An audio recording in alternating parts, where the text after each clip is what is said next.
নমস্কার সবাইকে। আজ নিয়ে চলে এসেছি কোনো সবজি নয়, সবজির খোসা দিয়ে বানানো একটা রেসিপি। আমার ঠাকুমা, দিদা, তাদের হাতের রান্না মশলা ছাড়াই অসাধারণ হয়।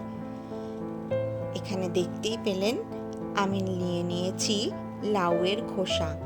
খোসাগুলোকে ভালো করে কুচিয়ে নিয়েছি, তারপরে সেগুলোকে ভালো করে ধুয়ে রেখে দিয়েছি।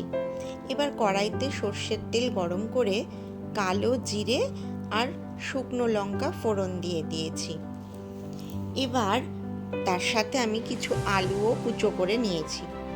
ঝিরিঝিরি করে আলুগুলো তেলের উপর দিয়ে একটু নেড়ে চেড়ে নেব।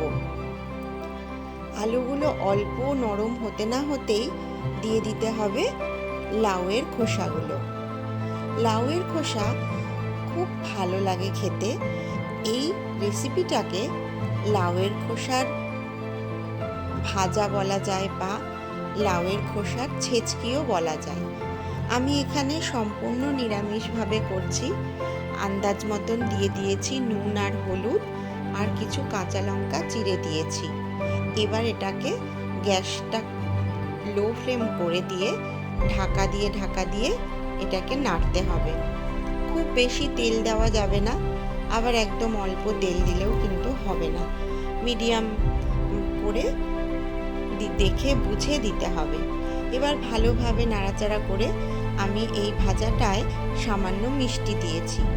তো এখানে দেখতেই পেলেন যে আমার ভাজাটা কিন্তু ধীরে ধীরে সেদ্ধ হয়ে এসছে আর নরম হয়ে পরিমাপে অনেকটা কমেও গেছে।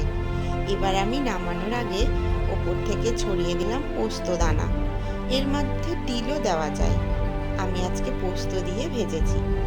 এই যে রেডি হয়ে গেছে লাউয়ের চোকলার ছেচকি বা ভাজা।